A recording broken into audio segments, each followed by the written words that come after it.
Hi guys, welcome to law की दुनिया। तो चलिए नेक्स्ट चैप्टर पे चलते हैं।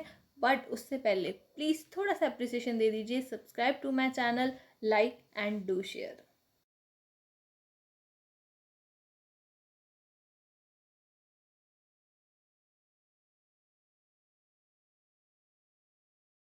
चलते हैं हम definition of LLP. LLP does not provide an exhaustive definition. मतलब कि इसके अंदर जो है, एग्जॉस्टिव का मतलब होता है इंक्लूडिंग एवरीथिंग पॉसिबल। जो है ये बहुत एग्जॉस्टिव डेफिनेशन है। इसकी कोई भी एक पर्टिकुलर डेफिनेशन नहीं दी गई है कि एलएलपी क्या होता है। अब हम चलते हैं नेचर और कैरेक्टरिस्टिक्स ऑफ एलएलपी। एलएलपी जो है एक बॉडी कॉर्पोरेट है जिसकी एक सेपरेट लीगल एंटिटी है उसके पार्टनर्स से, और इसकी एक परपेचुअल सक्सेशन है। अब सेपरेट लीगल एंटिटी वाला कंसेप्ट आपने पढ़ा होगा, कंपनीज में भी पढ़ा होगा कि अगर पार्टनर्स आते हैं, मरते हैं, जीते हैं, जाते हैं कंपनी से, उससे इसका उनका कोई फ़र्क नहीं है। जो उसकी बॉडी कॉर्पोरेट है वो चलती रहेगी, जो एलएलपी है वो चलती रहेगी। उसको जो है पार्टनर्स के रहने ना रहने से कोई फ़र्क नहीं पड़ता। एंड परपेचुअल सक्सेशन मतलब कि यही कि उन जो एंटिटी है वो चलती रहेगी और उसको पार्टनर्स के आने जाने से कोई फ़र्क नहीं पड़ता। गवर्न बाय एलएलपी पार्टनरशिप मतलब लिमिटेड लायबिलिटी पार्टनरशिप एक्ट 2008, ये नया एक्ट है। इसके तहत ही जो एलएलपी है वो गवर्न होती है। और जो इंडियन पार्टनरशिप एक्ट 1932 है वो इस पर एप्लीकेबल नहीं होता, क्योंकि दोनों की जो एक्ट है उस दोनों के कैरेक्टरिस्टिक्स और ये दोनों की जो चीज़ें हैं वो अलग है। एलएलपी एक्ट जो 2008 है वो अलग है और इंडियन पार्टनरशिप एक्ट 1932 अलग है। मेजर डिफरेंस यही है कि जो लिमिटेड लायबिलिटी पार्टनरशिप एक्ट 2008 है इसमें परपेचुअल सक्सेशन और सेपरेट एंटिटी की बात की गई है, जबकि इंडियन पार्टनरशिप एक्ट 1932 में पार्टनर्स के रहने ना रहने से जो है काफ़ी जो है वो एंटिटी में फ़र्क पड़ता था। बट इसके अंदर जो है एलएलपी में कोई फ़र्क नहीं पड़ता। एलएलपी को वो एक सेपरेट एंटिटी है और इंडियन पार्टनरशिप एक्ट में सेपरेट एंटिटी नहीं होती थी। और भी अगर आप उसके बारे में जानना है, पुराना जो पार्टनरशिप एक्ट था जो पहले का है, वो आप गूगल पे भी एक बार सर्च करके उसके सारे कैरेक्टरिस्टिक्स वगैरह पढ़ सकते हो। फिलहाल हम जो है एलएलपी एक्ट 2008 की बात कर रहे हैं यहाँ पर। Every LLP shall use limited liability partnership as a last word of its name. जो आखिरी में जैसे प्राइवेट कंपनी के नाम जो नाम के पीछे लिखे जाता है प्राइवेट, और इस तरीके से आप एलएलपी के पीछे भी लिमिटेड लायबिलिटी पार्टनरशिप लिखेंगे। लायबिलिटी ऑफ पार्टनर्स जो है लिमिट होती है ओनली टू द कंट्रीब्यूशन। जो ना जितना उन्होंने कंट्रीब्यूट किया है उतनी ही उनकी लायबिलिटी बनती है। और जैसे कंपनी होती है उसकी सेपरेट लीगल एंटिटी होती है, वैसे सिमिलरली इसकी भी एक सेपरेट लीगल एंटिटी होती है।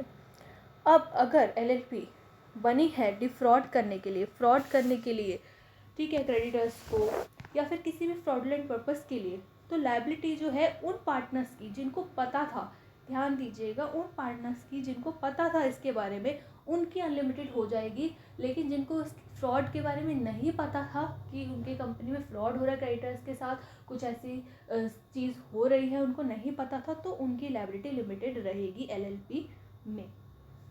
Maintain annual accounts to show its true affairs, मतलब कि वो एक अकाउंट वगैरह प्रिपेयर करेंगे जिसमें वो अपने ट्रू अफेयर्स की क्या चल रहा है एलएलपी के अंदर वो दिखाएंगे।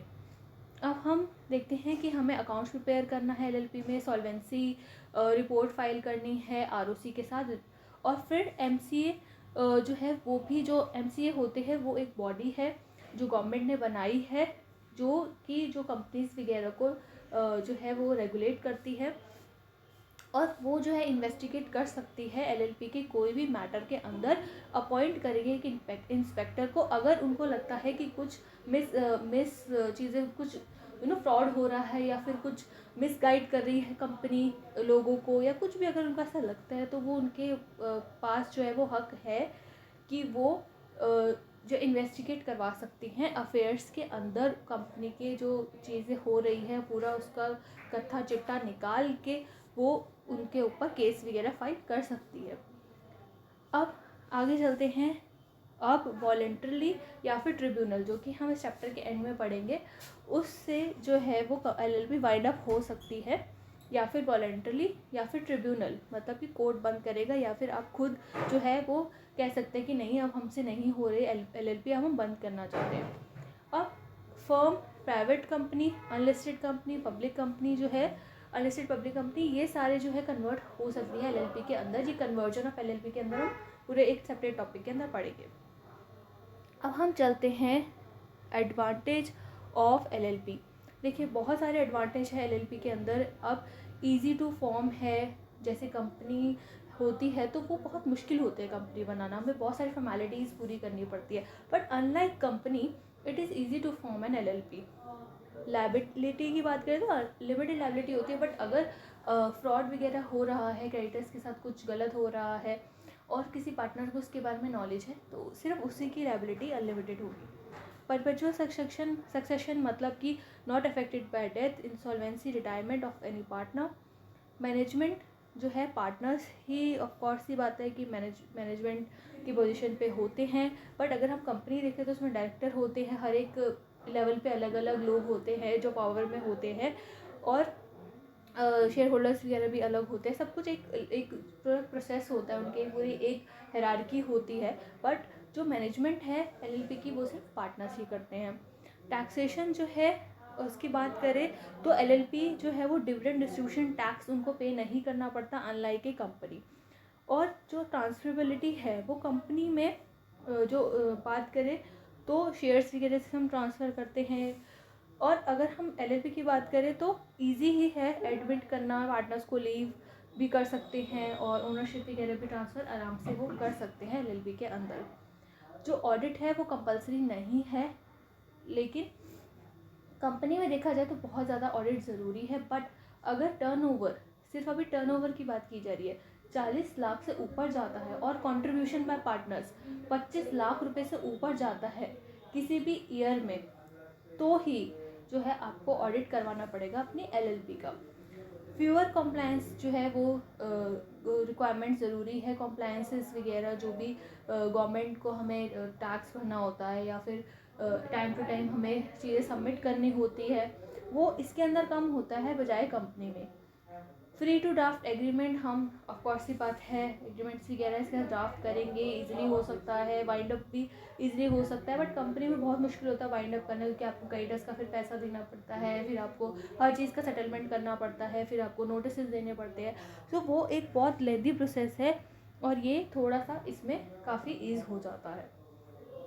अब हम अगर डिसएडवांटेज की बात करते हैं यहाँ पर, तो restricted access to capital market, मतलब कि अब कंपनी जो है वो लिस्ट करवा सकती है अपनी सिक्योरिटीज़, बट यहाँ पर बहुत लिमिटेड एक्सेस हो जाता है, उनके पास बहुत कम या लिमिटेड रिसोर्सेज होते हैं अपने LLP को चलाने के लिए, क्योंकि वो अपने जो सिक्योरिटीज़ है वो लिस्ट नहीं करवा सकती, वो मार्केट से पैसा नहीं उठा सकती है, बट कंपनी उठा सकती है। राइट्स ऑफ पार्टनर, एक पार्टनर को ज़्यादा राइट होता है अनदर से, बिकॉज यहाँ पर 1 वोट पर शेयर सिस्टम नहीं होता है, तो इसलिए कई पार्टनर्स ये फील कर सकते हैं कि वो जो है वो वो कॉम्प्रोमाइज फील करते हैं कि हायर जो शेयर होल्डर्स है वो उनको अपनी मर्ज़ी से चला रहे हैं बिज़नेस को, और उनको कंसिडरेशन में इतना नहीं ले रहे हैं, जो उनके इंटरेस्ट को भी इफेक्ट करता है। Public disclosure of LLP agreement, मतलब कि LLP जो है वो अपने annual return, financial statement, ROC को एनुअली फाइल करती है, जो कि पब्लिक और कॉम्पिटिटर्स जो है उनको दिखता है, पब्लिकली वो चीज़ पब्लिश होती है, तो वो चीज़ का फ़ायदा उठा सकते हैं और अपने बिजनेस को इम्प्रूव कर सकते हैं, तो ये भी डिसएडवांटेज है। ऑफेंसेस और पेनाल्टीज़, अगर डिले हो जाता है कुछ भी प्रोसीजरल मैटर्स में, ठीक है, या फाइल करने में फॉर्म्स वगैरह या फिर कॉम्प्लायंसेस वगैरह में, तो penalty 100 per day after expiry of date of filing up to a period of 300 days. तो अगर 300 दिन तक आपने नहीं किया तो 100 रुपये पर डे का हर रोज़ फाइन लगेगा। Exit options are not easy for LLP in default of filing, अगर आपने फाइलिंग वगैरह नहीं की और आप बंद करना चाहते हो, आप पैसा खाना चाहते हो गवर्नमेंट का, तो ये नहीं हो सकता, क्योंकि जब तक कि आप अपनी पूरी फाइलिंग नहीं कर देते हो, कॉम्प्लायंसेस नहीं कर देते हो, पेनल्टीज़ नहीं भरते हो, तब तक आप बंद नहीं कर सकते हो अपनी LLP। फिर आपको लेट फीस के साथ भरनी ही पड़ेगी। अब एक्सटर्नल कमर्शियल बोरोइंग्स मतलब कि बाहर के देशों से आप जो है फाइनेंस वगैरह, पैसे, कैपिटल वगैरह नहीं ले उठा सकते हो, क्योंकि जाहिर सी बात है कि आप अपने ही कंट्री में नहीं उठा पा रहे हो, सिक्योरिटीज़ वगैरह लिस्ट नहीं करवा रहे, तो ECBs वगैरह इस सब तरीके से जो आपने सिक्योरिटी मार्केट में पढ़ा होगा, आप अगर पढ़ोगे सिक्योरिटी एक्सचेंज वगैरह में, तो उससे कहाँ से आप उठा लोगे बाहर की कंट्री से, तो बहुत लिमिटेड ऑप्शन उनके पास रह जाता है। अब कंक्लूजन हम यही निकालेंगे, जो कि काफ़ी बार पूछा जाता है कि कंक्लूजन क्या है, तो आप ये लिखोगे कि LLP जो है वो अनअट्रैक्टिव फॉर्म है ऑफ बिजनेस है इन सर्टन केसेस।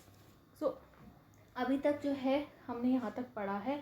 आगे जो है मैं इसके प्रोसीजर ऑफ इनकॉर्पोरेशन एंड इसके आगे LLP एग्रीमेंट वगैरह मैं नेक्स्ट वीडियो में अपलोड करूँगी, और बहुत सारी वीडियोस आगे आने वाली है। एंड मैं जुरिस्प्रूडेंस वगैरह जो भी अभी आगे आपके सब्जेक्ट्स हैं, कंपनी लॉ है, वो सब भी मैं कोशिश करूँगी कि उसकी वीडियोस भी बनाऊँ। और तब तक के लिए आप सब्सक्राइब कीजिएगा। अगर आपको नोट्स चाहिए हैंड रिटन, तो आप स्क्रीनशॉट अपनी सब्सक्रिप्शन के साथ कि आपने सब्सक्राइब कर दिया चैनल, वो स्क्रीनशॉट मुझे ईमेल पे मेरे भेज दीजिएगा, कमेंट करिएगा, मैं आपको ईमेल ID दूँगी, वहाँ पे आप भेजिएगा, फिर मैं आपको आपकी ईमेल पे भेज दूँगी आपके नोट्स। तो thank you and do subscribe and do share.